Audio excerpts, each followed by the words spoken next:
अगर आप भी पीएमएस के बारे में सर्च करते करते इस वीडियो तक पहुंच चुके हो और सच में जानना चाहते हो आखिरकार ये पीएमएस होता क्या है, किस तरीके से वर्क करता है और हमें पीएमएस में अगर इन्वेस्ट करना है तो हम किस तरीके से इन्वेस्ट कर सकते हैं, आज के इस वीडियो में हम सारी चीज़ें बात करने वाले हैं। पीएमएस के क्या बेनिफिट पॉइंट्स है, क्या नेगेटिव पॉइंट्स हैं, सारी चीज़ों के बारे में बात करेंगे। डिटेल वीडियो होने वाला है, काफ़ी ज़्यादा सिंपल शब्दों के अंदर मैं आपको बताने वाला हूँ कि पीएमएस होता क्या है और किस तरीके से ये वर्क करता है। तो चैनल पर अगर आप फर्स्ट टाइम आए तो चैनल को अभी से सब्सक्राइब कर लीजिएगा, जिससे आने वाली जितनी भी और भी ऐसी वीडियोस हैं उनका नोटिफिकेशन आपको मिल पाए। सो पीएमएस होता है पोर्टफोलियो मैनेजमेंट सर्विसेज। यहाँ पे आप किसी इंस्टीट्यूट को अपना पैसा देते हो और वो आपके बिहाफ पे एक पोर्टफोलियो डिजाइन करता है और उसमें इन्वेस्ट करता है, जिससे आपको हायर रिटर्न यहाँ पे जनरेट हो पाए। ये पूरा पोर्टफोलियो कस्टमाइज पोर्टफोलियो होता है। सुनने में काफी ज्यादा अच्छा लग रहा होगा आपको कि यहाँ पे हमारा जो स्पेशल फंड मैनेजर होगा आपको पैसा आपका मैनेज करेगा, काफी अच्छे यहाँ पे बेनिफिट्स मिलेंगे। बट यहाँ पे प्रॉब्लम ये है कि ये पीएमएस जो सर्विस होती है ये सबके लिए नहीं होती है, बिकॉज यहाँ पे जो आपको अमाउंट रिक्वायर्ड होता है वो होता है minimum 50 lakh rupees, 1 crore rupees required होता है आपको पीएमएस में इन्वेस्ट करने के लिए, जो कि हमारा एचएनआई के लिए या फिर जो बहुत ज़्यादा यहाँ पे उनका फंड पोर्टफोलियो है वो यहाँ पे इन्वेस्ट कर पाते हैं। बट क्या आपको पीएमएस को समझना चाहिए? तो देखिए, अगर आप फ्यूचर में पीएमएस में इन्वेस्ट करते हो या फिर आपका कोई रिलेटिव पीएमएस में इन्वेस्ट कर रहा है या फिर आप सोच रहे हो कि मुझे भी पीएमएस में इन्वेस्ट करना चाहिए, तो आपको एक बार इसके डिटेल सारी चीज़ें समझना काफ़ी ज़्यादा ज़रूरी है कि पीएमएस के क्या यहाँ पे बेनिफिट्स होने वाले हैं, किस तरीके से पीएमएस टोटली वर्क कर रहा है और क्या इसके नेगेटिव पॉइंट्स हैं जो हम वीडियो के लास्ट में बात करेंगे, बिकॉज नेगेटिव पॉइंट को बहुत सारे लोग इग्नोर करते हैं। अब देखिए, अगर बेनिफिट्स की बात करें कि अगर आप पीएमएस में इन्वेस्ट करते हो तो यहाँ पे आपको पर्सनलाइज्ड स्ट्रेटजीज देखने को मिलती हैं, बिकॉज यहाँ पे आप किसी भी इन्वेस्टमेंट फर्म को यहाँ पे या फिर एएमसी को अपना पैसा दे रहे हो पीएमएस में इन्वेस्ट करने के लिए। ऑब्वियसली जो पीएमएस यहाँ पे रन कर रहा होगा, बिकॉज सारी एएमसीज पीएमएस अपना रन नहीं करती हैं,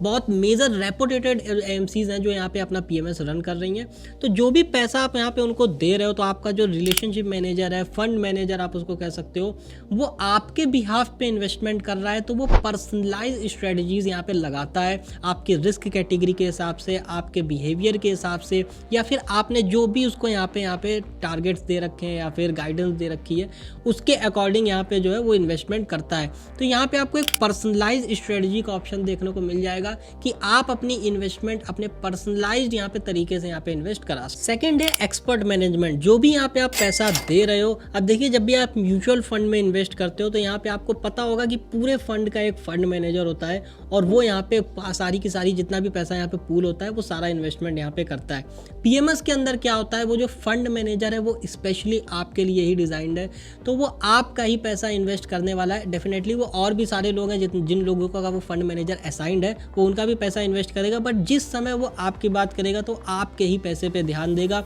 आपकी स्ट्रेटजीज पे ध्यान देगा, आपके बिहेवियर पे ध्यान देगा और आपके रिस्क एपेटाइट पे ध्यान देगा। तो यहाँ पे जो एक्सपर्ट ओपिनियन है वो काफ़ी ज़्यादा हो जाता है और जो एक्सपर्ट यहाँ पे इन्वेस्टमेंट है वो काफ़ी अच्छी यहाँ पे आपको देखने को मिल जाती है, जिससे आपके जो रिटर्न्स के बढ़ने के चांसेस हैं वो काफ़ी ज़्यादा होते हैं और रिस्क को भी यहाँ पे काफ़ी अच्छा यहाँ पे आप मिटिगेट कर सकते हो अपने अकॉर्डिंग। थर्ड बेनिफिट आपको जो यहाँ पे देखने को मिलता है वो मिलता है डाइवर्सिफिकेशन का। अब आप बोलोगे म्यूचुअल फंड में भी तो हमें डाइवर्सिफिकेशन देखने को मिलता है, बट यहाँ पे क्या होता है कि जैसे म्यूचुअल फंड में अगर आप इन्वेस्ट कर रहे हो, किसी फंड को आपने सेलेक्ट किया है तो उस फंड की एक थीम होती है, वो उसके बेस्ड पे इन्वेस्ट करता है। बट पीएमएस के अंदर क्या होता है कि यहाँ पे आप अपने अकॉर्डिंग यहाँ पे डाइवर्सिफाई कर पा रहे हो अपने पोर्टफोलियो को। आपको अपने पोर्टफोलियो के अंदर जो भी चाहिए आप उसको कस्टमाइज कर पाते हो, तो एक पूरा कस्टमाइज पैक आपको यहाँ पे देखने को मिलता है। आप उसको अपने अकॉर्डिंग किसी भी तरीके से एडजस्ट कर पाते हो, तो जो डाइवर्सिफिकेशन का बेनिफिट है वो आपको यहाँ पे काफी अच्छा देखने को मिलता है। एंड नेक्स्ट बेनिफिट की बात करें तो वो है ट्रांसपेरेंट रिपोर्टिंग।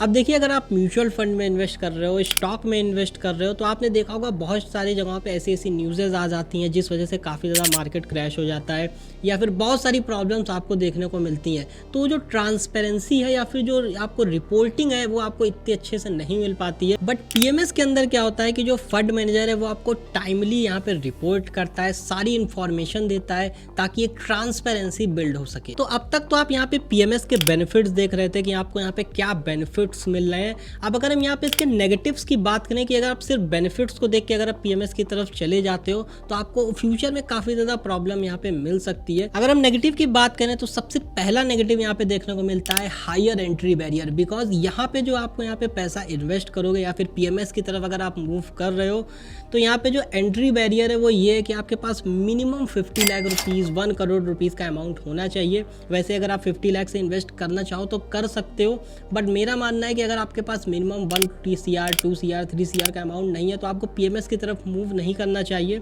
आप यहाँ पे म्यूचुअल फंड की तरफ ही रहो, बिकॉज अगर आप इतने कम पैसे को लेकर PMS के अंदर जाओगे तो आपको यहाँ पे बहुत सारी चीज़ों का ध्यान देना पड़ेगा। जो हमारा दूसरा नेगेटिव पॉइंट है वो है हायर कॉस्ट, बिकॉज अगर आप PMS की तरफ जा रहे हो तो यहाँ पे जितने भी बेनिफिट्स मैंने आपको बताए हैं, यहाँ पे आपको ट्रांसपेरेंसी मिल रही है, फंड मैनेजर आपको रिपोर्ट कर रहा है, आपके हिसाब से कस्टमाइज कर रहा है, तो ये जो इतने सारे बेनिफिट्स आपको दे रहा है, कोई भी AMC यहाँ पे आपको फ्री में नहीं देने वाली है। जो फंड मैनेजर है उसकी सैलरी भी फ्री में नहीं मिलेगी उसको, तो यहाँ पे वो जो पैसा है वो पूरा आपसे ही लिया जाएगा। तो PMS की जो कॉस्ट है वो काफ़ी ज़्यादा होती है म्यूचुअल फंड से तो बहुत ही ज़्यादा होती है। तो इस चीज़ का आपको ध्यान रखना है कि यहाँ पे जो इसका सबसे बड़ा नेगेटिव यही है कि यहाँ पे जो कॉस्ट है वो काफ़ी ज़्यादा है। ये उन लोगों के लिए सबसे बड़ा नेगेटिव बन जाता है जो यहाँ पे काफ़ी ज़्यादा कम इन्वेस्टमेंट अमाउंट वाले हैं, मतलब उनका अच्छा खासा पोर्टफोलियो नहीं है, फिर भी वो PMS की तरफ चले गए। इसीलिए मैंने अभी आपसे कहा कि आपके पास मिनिमम 1 CR 2 CR का अगर अमाउंट है तो आपको ये जो कॉस्ट है ये आपको उतनी ज़्यादा यहाँ पे नहीं लगने वाली है,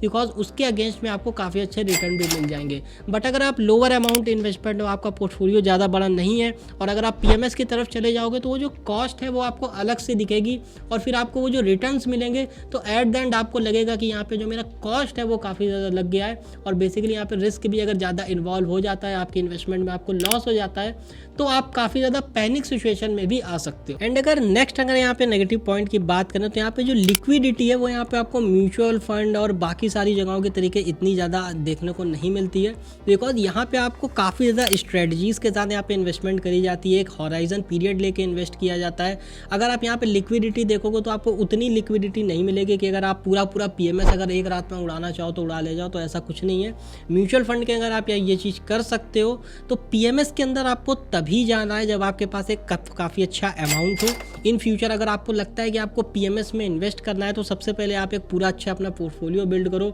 इसके साथ ही अपने सारे यहाँ पे एक्सपेंसेस को देखने के बाद, अपने सारे रिस्क प्रोफाइल को देखने के बाद, इन सारी चीज़ों को जब आप देख लोगे उसके बाद अगर आपको लगता है कि आपके पास एक बल्क में यहाँ पे लमसम अमाउंट है जिसको अगर आप PMS की तरफ यहाँ पे ट्रांसफर कर पा रहे हो, इतने रिस्क आप ले पा रहे हो, तो आप यहाँ पे जा सकते हो। अब प्रॉब्लम ये आती है कि लोगों को PMS में इन्वेस्ट करना है बट उन्हें पता नहीं है कि PMS में किस तरीके से हम इन्वेस्ट कर पाएंगे, बिकॉज म्यूचुअल फंड तो आप अपना फ़ोन का ऐप खोलोगे, आप डायरेक्टली जाके इन्वेस्ट कर दोगे, बट PMS में किस तरीके से इन्वेस्ट कर सकते हैं हम। तो देखिए PMS में अगर आप इन्वेस्ट करना चाहते हो तो यहाँ पे आपको सबसे पहले एक ट्रस्टेड पार्टनर यहाँ पे ढूंढना पड़ेगा। जैसे हमारा मोतीलाल ओसवाल है, आपका एडवाइज म्यूचुअल फंड है, उसमें आप उसके अंदर भी आपको PMS देखने को मिल जाएंगे, ICICI है। तो ऐसे ट्रस्टेड ब्रांड्स में आप देखोगे तो यहाँ पे आपको PMS मिल जाएंगे। आप अगर गूगल पे भी डालोगे मोतीलाल ओसवाल PMS तो आपको यहाँ पे देखने को उसका PMS मिल जाएगा, आप वहाँ से इन्वेस्ट कर पाओगे। एंड साथ ही इसके जो आपको पार्टनर्स होते हैं या फिर जो डिस्ट्रीब्यूटर्स हैं आप उनके थ्रू भी यहाँ पे इन्वेस्ट कर पाओगे। वैसे आपको क्या लगता है कि अगर आपको PMS में इन्वेस्ट करना है तो आपके पास कितनी मिनिमम वेल्थ होनी चाहिए PMS में इन्वेस्ट करने के लिए, आप कॉमेंट सेक्शन में बताइएगा। एंड अगर आप SIF में इन्वेस्ट करना चाहते हो जो कि गवर्नमेंट ने अभी लॉन्च किया है, तो अगर आप उसके बारे में जानना चाहते हो तो ऑलरेडी हमने उसके ऊपर एक डिटेल वीडियो बनाया हुआ है, तो आप SIF को भी जाके समझ सकते हो। बिकॉज PMS के अंदर आपको यहाँ पे काफ़ी ज़्यादा अमाउंट देना पड़ता है, 50 lakh rupees 1 crore rupees, but SIF के अंदर आप मात्र 10 लाख रुपए से यहाँ पे इन्वेस्ट कर पाओगे। तो अगर आप SIF को समझना चाहते हो तो उसका लिंक आपको डिस्क्रिप्शन एंड आई बटन में मिल जाएगा, आप उसको जाके चेकआउट कर सकते हो। ये वीडियो आपको कैसी लगी कॉमेंट सेक्शन में जरूर बताइएगा। वीडियो पसंद आई हो तो वीडियो को लाइक जरूर करिएगा, चैनल पर फर्स्ट टाइम है सब्सक्राइब कर लीजिएगा ताकि ऐसी और भी वीडियोज़ के नोटिफिकेशन आपको मिल पाए। मैं मिलता हूँ आपसे नेक्स्ट वीडियो में, तब तक के लिए जय हिंद एंड गुड बाय।